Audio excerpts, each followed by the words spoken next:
స్వర్ణాంధ్ర స్వచ్ఛాంధ్ర కార్యక్రమంలో భాగంగా ప్రతి నెల 3వ శనివారం నిర్వహించే ప్రత్యేక కార్యక్రమంలో భాగంగా ఈ నెల 19వ తేదీన నగర పంచాయతీ కమిషనర్ వైవేల్ శివనారాయణరావు ఆధ్వర్యంలో ర్యాలీ నిర్వహించారు. నగర పంచాయతీ ఆఫీస్ నుండి బయలుదేరి జూనియర్ కాలేజ్ ఆర్డీఓ ఆఫీస్ మీదుగా బ్రహ్మనాయుడు కూడలికి చేరుకుని మానవహారంగా ఏర్పడి పనికిరాని ఎలక్ట్రానిక్ వ్యర్థాలను మున్సిపాలిటీ వారికి అందచేయాలని నినాదాలు చేశారు. నగర పంచాయతీ ఇన్ఛార్జ్ చైర్మన్ షేక్ బడేజాని మాట్లాడుతూ ప్రజలు కూడా తమ ఇళ్లలో నిరుపయోగంగా ఉన్న ఎలక్ట్రానిక్ వ్యర్థాలను నగర పంచాయతీ ఆఫీసులో ఏర్పాటు చేసే ప్రత్యేక స్టాల్ నందు అందించి తగిన రసీదు పొందాలని కోరారు. అదేవిధంగా పరిసర ప్రాంతాలను పరిశుభ్రంగా ఉంచుకోవాలని ఆయన తెలియజేశారు. ఈ కార్యక్రమంలో MRO Nagesh, CI Subhashini, SI Vinod Kumar, SI Ananthakrishna, RI Srinivasarao, ward కౌన్సిలర్లు, కూటమి నాయకులు, వెలుగు సిబ్బంది, నగర పంచాయతీ సిబ్బంది తదితరులు పాల్గొన్నారు. ప్రయత్నిస్తున్నానని మన ఆంధ్రప్రదేశ్ను స్వచ్ఛాంధ్రప్రదేశ్గా తీర్చిదిద్దినట్లు నా వంతు కృషి చేస్తానని ప్రమాణం చేస్తున్నాను. మన ఆంధ్రప్రదేశ్ను స్వచ్ఛాంధ్రప్రదేశ్గా తీర్చిదిద్దేట్లు నా వంతు కృషి చేస్తానని ప్రమాణం చేస్తున్నాను. ఒక్క నిమిషం.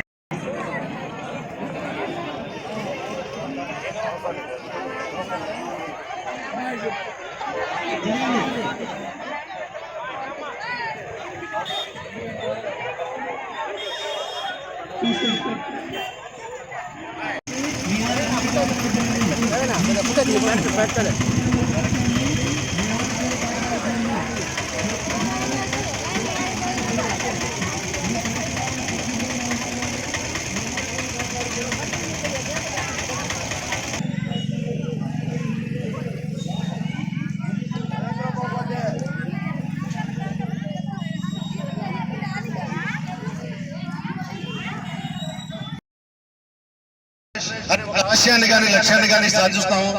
ఎందుకంటే అందరూ కూడా అధికారులకు సహకరించాలి, నగర పంచాయతీకి సహకరించాలి. ప్రతి ఒక్కరు కూడా ఎక్కడ పడితే అక్కడ వ్యర్థాలని బజార్లలో కానీ రోడ్ల మీద కానీ విసిరేస్తున్నారు. దీనివల్ల కాలుష్యం పెరిగిపోతుంది, అనారోగ్యం ప్రబలుతుంది, దోమలు ప్రబలిపోతున్నాయి. ముఖ్యంగా మన ఫంక్షన్లకు చూస్తుంటే మనం ప్లాస్టిక్ వాడకాన్ని అరికట్టండి అంటుంటే మనం ప్రతి ఫంక్షన్ కి కూడా ఆ ప్లాస్టిక్ గ్లాసులను ఉపయోగించి ఆ ప్లాస్టిక్ గ్లాసులని కాలువల్లో విసిరేస్తున్నాం.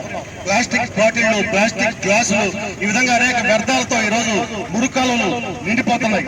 మనకున్న సిబ్బందితో ఈ కాలువలను శుభ్రం చేయాలంటే చాలా చాలా కష్టంగా ఉంది. ఎందుకంటే ఈ రోజు శుభ్రం చేస్తే మళ్ళీ రెండో రోజే కాలువలు పూడిపోయే పరిస్థితి ఉంది. కాబట్టి మనం అందరం కూడా ఈ కార్యక్రమాల మీద అవగాహన తెచ్చుకొని మన కాలువల్ని కూడా మనం శుభ్రంగా ఉంచుకోవడానికి ప్రతి వ్యర్థాన్ని కూడా కాలువల్లోకి మొదలకుండా ప్రతి ఒక్క గృహిణి కూడా జాగ్రత్తలు తీసుకోవాలని చెప్పి ఈ రోజు నగర పంచాయతీ తరఫున విజ్ఞప్తి చేస్తూ, అదేవిధంగా ఈ వేస్ట్ మన ఇళ్లలో పాడైపోయిన రేడియోలు, టేప్ రికార్డులు, టీవీలు, అనేక రకాలైన ఎలక్ట్రానిక్ సామాన్లు అలాగే మనం వ్యర్థంగా వదిలిస్తున్నాము. దాన్ని చేపట్టే కార్యక్రమాన్ని కూడా ఈ రోజు ప్రభుత్వం చేపట్టింది. దాన్ని రీసైక్లింగ్ చేసే కార్యక్రమాన్ని కూడా చేపట్టింది.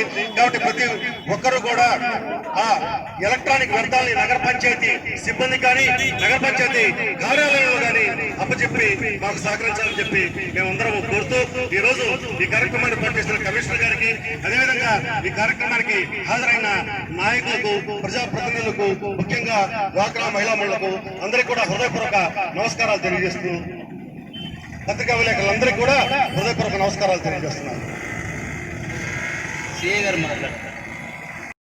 అదేవిధంగా నాది అనుకునే దానికన్నా మనది అనుకుంటే ఎంతో ఆనందం ఉంటుంది. సో మన చుట్టుపక్కల ఉన్నటువంటి ప్రతి స్థలాన్ని కూడా శుభ్రంగా ఉంచుకోవడం మన కర్తవ్యం అది. సో ఈనాటి ఈ స్వచ్ఛ భారత కార్యక్రమంలో పాల్గొన్నందుకు నేను కూడా చాలా ఆనందపడుతున్నాను. ప్రతిష్టాత్మకంగా చేపట్టినటువంటి ప్రతి నెలలో 3వ శనివారం స్వచ్ఛ భారత్ స్వచ్ఛ ఆంధ్ర కార్యక్రమాన్ని నిర్వహించమన్నారు. ఆ పిలుపులో భాగంగానే ఈ రోజు గురజాలపట్నంలో ఉన్నటువంటి మున్సిపల్ కమిషనర్ గారు శివనారాయణ గారి ఆధ్వర్యంలో మున్సిపల్ ఆఫీస్ నుంచి కూడా పట్టణ పురవీధుల్లో శాంతియుతంగా కూడా స్వచ్ఛ భారత్ కార్యక్రమానికి ర్యాలీ నిర్వహించడం జరిగింది. పరిసరాలు పరిశుభ్రంగా ఉన్నప్పుడు మాత్రమే మనం ఆరోగ్యంగా ఉంటామన్న విషయాన్ని మనం అనేక సందర్భాల్లో కూడా చెప్పుకుంటూ వచ్చాం. రానున్నటువంటి రోజుల్లో గౌరవ శాసనసభ్యులు ఎరపతినేని శ్రీనివాసరావు గారితో కలిసి పట్టణాలన్నీ కూడా పరిశుభ్రంగా ఉండే విధంగా, పట్టణాలు డెవలప్ అయ్యే విధంగా కూడా మేమందరం కూడా అహర్నిశలు శ్రమిస్తామని సందర్భంగా తెలియజేస్తూ, భవిష్యత్తులో ఏదైతే గురజాల్లో ఉన్నటువంటి స్కూళ్ళల్లో కూడా విద్యార్థులకు పరిసరాలు పరిశుభ్రంగా ఉండాలంటే మనం ఏ విధంగా చేయాలి, స్కూల్ శుభ్రంగా ఉండాలంటే ఎక్కడ పేపర్లు ఎక్కడ ఉండకుండా ఎలా వాటిని క్లీన్ చేయాలనే అంశాలపై కూడా రానున్న రోజుల్లో ఒక అవగాహన సదస్సులు కూడా ఈ ప్రభుత్వం ఏర్పాటు చేస్తామని సందర్భంగా తెలియజేస్తా ఉన్నాం. అదే మాదిరిగా మహానగరాలు ఏదైతే ఉన్నాయో నర్సరావుపేట, గుంటూరు అలాంటి నగరాల్లో రైతు బజార్లు ప్రత్యేకంగా కూడా ఏర్పాటు చేసుకుంటాం. అదేవిధంగా రానున్నటువంటి రోజుల్లో గణపతి శ్రీనివాసరావు గురించి కూడా ఈ సమస్యల గురించి మేము గతంలో వివరించడం జరిగింది.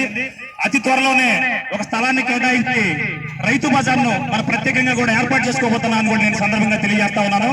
మున్ముందు రోజుల్లో కూటమి నాయకులు అందరూ కూడా ఇటువంటి భేదాభిప్రాయాలు లేకుండా గురజాల నగర పంచాయతీ డెవలప్మెంట్ కి కష్టపడతామని సందర్భంగా తెలియజేస్తూ ప్రతి ఒక్కరు కూడా మీ వంతు బాధ్యతగా పరిసరాలను పరిశుభ్రంగా ఉంచుకొని పట్టణ నగరాభివృద్ధికి తోడ్పాలని సందర్భంగా తెలియజేస్తూ సెలవు తీసుకుంటున్నాం. జై హింద్.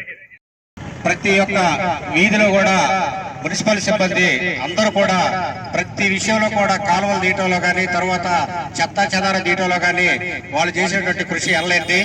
మరి అదే విధంగా ఇప్పుడున్నటువంటి పరిస్థితుల్లో ఎలక్ట్రానిక్ సంబంధించినటువంటి సామాన్లు కూడా కొన్ని వాటిని మనం రీసైక్లింగ్ చేయించి మరి మనకి మున్సిపాలిటీకి కనుక అప్పు చెప్పిస్తే వాళ్ళు కూడా వాటిని తీసుకొని వాటిని సరి చేయాలని చూస్తున్నారు. అందుకని ప్రతి ఒక్కరు కూడా మరి మన వార్డుల్లో ప్రతి నెల 3వ శనివారం స్వచ్ఛ భారత్ కార్యక్రమం నిర్వహిస్తా ఉన్నాం. అదేవిధంగా ఇక్కడ కూడా ర్యాలీ నిర్వహిస్తా ఉన్నారు. మన పరిసరాలు శుభ్రంగా ఉంటే మన ఆరోగ్యాలు బాగుంటాయి. మాతో పాటు ప్రతి ఒక్కరు కూడా పరిశుభ్రత పాటించాలని ఈ కార్యక్రమాన్ని చేపట్టడం జరిగింది. ఈ కార్యక్రమాన్ని ముందుకు తీసుకెళ్లాలని, ఇదే విధంగా మన పట్టణాన్ని శుభ్రంగా ఉంచుకొని మన ఆరోగ్యాలు కూడా శుభ్రంగా ఉంచుకోవాలని చెప్పేసి ఈ సందర్భంగా తెలియజేసుకుంటూ ఈ అవకాశం ఇచ్చినటువంటి నాకు ధన్యవాదాలు తెలియజేసుకుంటున్నాను. సమయం కేటాయిస్తానని నా వంతు కృషిగా స్వచ్ఛతా కార్యక్రమాల కొరకు